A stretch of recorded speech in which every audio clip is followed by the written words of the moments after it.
Whitey Bulger, the most feared mob boss in American history, was beaten to death with a padlock stuffed inside a sock, less than 12 hours after arriving at his new prison. James Whitey Bulger ran the Winter Hill Gang in South Boston for decades, controlling drug trafficking, use, extortion, and murder across the city, while secretly working as an FBI informant, feeding his rivals to the government to eliminate the competition. He spent 16 years as one of America's most wanted fugitives before being captured in Santa Monica in 2011. Authorities transferred him to USP Hazleton in West Virginia on October 30th, 2018. The following morning, he was D. Inmates had beaten him with a belt lock, gouged out his eyes, and left him on the floor of his cell. He was 89 years old and confined to a wheelchair. It took 7 minutes. Nobody in that prison saw a thing. Bonnie and Clyde, the most wanted couple in American history, was hit with 167 bullets on a quiet Louisiana road, and neither of them ever got the chance to reach for a weapon. Bonnie Parker and Clyde Barrow spent 21 months robbing banks, flinging police officers, and evading every law enforcement agency in America. They were romanticized by the press, protected by locals, and seemingly impossible to catch. On the morning of May 23, 1934, 6 lawmen had been waiting in the Louisiana woods since 2 a.m. When Barrow's stolen Ford V8 came down the road, all 6 opened fire simultaneously. 167 bullets in 16 seconds. The car didn't stop. It drifted slowly off the road. Bonnie was 23. Clyde was 25. Their bodies were so riddled with bullet holes that the undertaker had difficulty preparing them. Thousands of people lined the streets just to see the car. Babyface Nelson, the most prolific killer of FBI agents in American history, was shot 17 times in a single roadside gunfight and still managed to drive away, survive for hours, and die sometime that same night. Lester Gillis, known as Babyface Nelson, was 25 years old and had already led 3 FBI agents by November 1934. On November 27th, near Barrington, Illinois, 2 FBI agents spotted Nelson driving and gave chase. The gunfight that followed was one of the most violent in FBI history. Nelson absorbed 17 bullets, more than any man should survive, while killing both agents in the exchange. He climbed back into the car, bleeding from 17 separate wounds, and his wife drove them away. He died. Hours later that evening, his body was found the next morning, dumped naked on the roadside outside Niles Center. He was 25 years old. No other criminal in American history has led more FBI agents. John Dillinger, the man the entire FBI was hunting, walked out of a Chicago movie theater on a summer night in 1934 and was shot. John Dillinger was public enemy number 1, a bank robber who had escaped 2 jails, humiliated law enforcement nationally, and become one of the most famous men in America. On the night of July 22, 1934, Dillinger went to see a gangster film at the Biograph Theater on North Lincoln Avenue.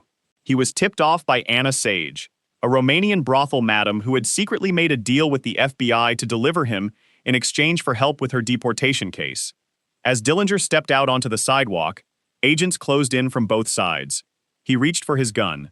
3 bullets hit him, 2 in the body, 1 through the back of the neck. He was D before he hit the ground.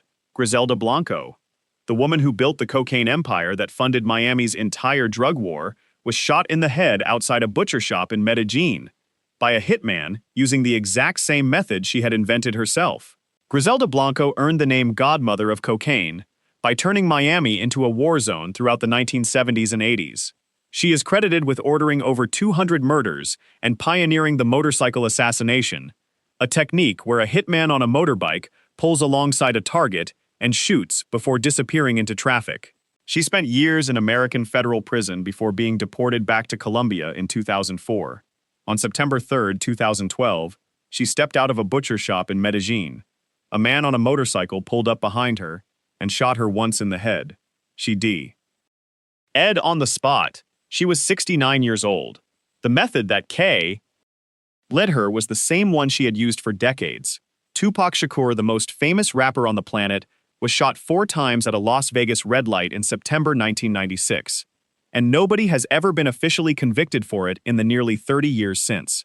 Tupac Shakur was 25 years old, at the peak of his career, and had just watched Mike Tyson knock out Bruce Seldon at the MGM Grand when a white BMW pulled alongside his car on Flamingo Road and opened fire. He was hit 4 times. He survived the initial shooting and was rushed to University Medical Center, where he spent 6 days in intensive care before dying on September 13, 1996. Suge Knight, sitting next to him, was grazed by a bullet fragment. Tupac was cremated within 24 hours of his death. No one was charged. A Las Vegas man named Dwayne Davis was finally arrested in 2023, nearly 27 years after the shooting, but the case remained ongoing. Tookie Williams, the man who co-founded the most dangerous street gang in American history, spent his final years writing children's books from death row and was executed while medical staff took 35 minutes just to find a usable vein. Stanley Tookie Williams co-founded the Crips in Los Angeles in 1971. The gang he helped create eventually spread to every major American city and became responsible for tens of thousands of deaths over the following decades. Williams was convicted of 4 murders in 1981 and sentenced to death. While on death row at San Quentin, he wrote a series of anti-gang children's books and was nominated for the Nobel Peace Prize multiple times. Governor Arnold Schwarzenegger denied his final clemency appeal. On December 13, 2005, the execution team spent 35 minutes trying to locate a viable vein in Williams's heavily muscled arms before finally administering the lethal injection. He was pronounced dead at 12:35 a.m. He was 51 years old. Salvatore Riina, the Beast, the most wanted man in Italy, spent 23 years hiding in plain sight inside Palermo, attending school events, raising 4 children, living as a normal man, while the entire Italian state searched desperately for him everywhere else. Salvatore Riina became the boss of bosses of the Sicilian mafia and ordered a campaign of bloodshed so extreme it included the assassination of 2 of Italy's most respected anti-mafia judges in 1992. He was eventually captured in Palermo in January 1993 and sentenced to 26 consecutive life sentences for ordering over 150 murders. He spent the rest of his life in prison under Italy's harshest isolation conditions, Article 41 bis, denied any contact with the outside world. He never cooperated. He never apologized. He denied on November 17, 2017, in a prison hospital ward in Parma, slipping into a medically induced coma the day before his 87th birthday and never waking up. Chopper Read, the most feared criminal in Australian history, spent his final years writing best-selling books, doing stand-up comedy about his own murders, and becoming a national celebrity. Then died of liver cancer at 58, completely at peace with everything he had ever done. Mark Brandon Reed spent more than 20 years inside Australian prisons, where he had his own ears cut off to get transferred to a different facility, survived multiple stabbing attempts, and built a reputation as the most dangerous man in the Victorian underworld. After his release, he wrote a series of crime memoirs that became massive bestsellers and were adapted into one of Australia's most successful films. He became a television personality, an after-dinner speaker, and a dark kind of folk hero. In April 2012, he was diagnosed with liver cancer.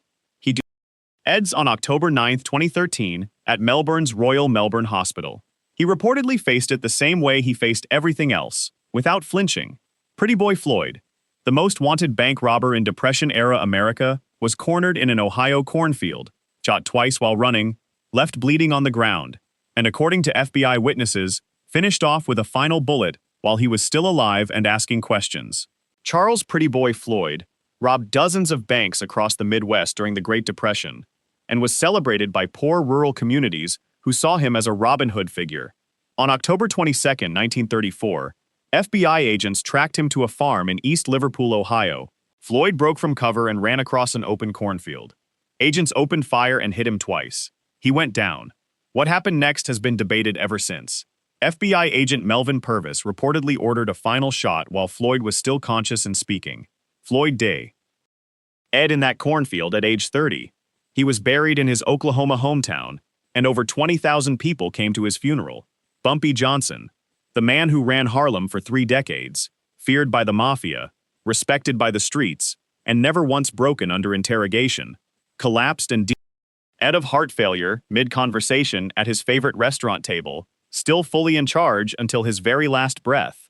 Ellsworth Bumpy Johnson controlled the numbers racket and drug trade in Harlem from the 1930s through the 1960s, operating under the protection of the Genovese crime family while maintaining his own fierce independence. He was one of the few black organized crime figures to negotiate directly with the Italian mafia as something close to an equal. He spent over 10 years in federal prison across multiple sentences and walked out of each one straight back to power. On July 7, 1968, Johnson was sitting at Wells Restaurant in Harlem in the early hours of the morning, coffee, a chicken leg, hominy grits, when his heart gave out. He was 62. 5,000 people attended his funeral. Frank Lucas, the man who smuggled heroin inside the coffins of American soldiers, led in Vietnam, building a drug empire worth over $52 million a year, Ed at 88 years old in a New Jersey care facility, wheelchair-bound, nearly broke and largely forgotten by the world he once terrorized. Frank Lucas ran the most sophisticated heroin operation in American history out of Harlem in the late 1960s and early 1970s, cutting out the Italian middlemen entirely by flying pure product directly from Southeast Asia. His operation was so profitable that at its peak, he was earning over $1 million a day. He was arrested in 1975, cooperated with federal authorities, and gave up names that led to over 100 convictions. He served 5 years. A car accident in later life left him in a wheelchair. Ed on May 30, 2019, in Cedar Grove, New Jersey. He had outlived almost everyone he ever dealt with.